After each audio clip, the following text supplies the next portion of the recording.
Assalamualaikum warahmatullahi wabarakatuh. Pertama saya ucapkan salam hormat, salam kenal buat kawan-kawan semua di Muldoko Center. Aceh sudah melaksanakan 2 kegiatan. Yang pertama yang diamanahkan oleh Bu Ketum dengan dukungan Bu Ketum, kita sukses menyelenggarakan vaksin.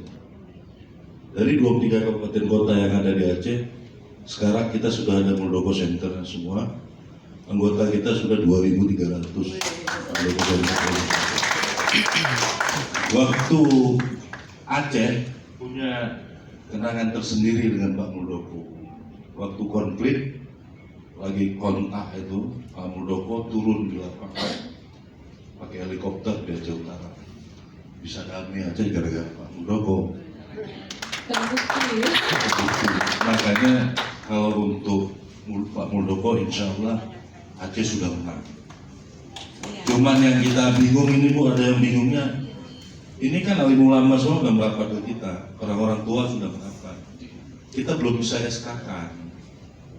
Kita jual Pak Muldoko juga, jadi agak ketakutan. Ini jual nama, ya kan legalitas kita belum diakui.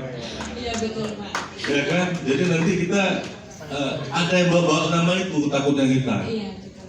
Jadi saya minta perhatian dari Bu Ketua, penasehat, pendiri segala macam, tolong dipercepat untuk badan hukum dan SK kami, sehingga kami di daerah bisa menjaga nama Pak Muldoko dan insya Allah Muldoko menjadi Presiden Republik Indonesia. Saya akhiri dengan wabillahi taufiq wal hidayah. Assalamualaikum warahmatullahi wabarakatuh. Luar biasa. Terima kasih Pak Nasruddin semua.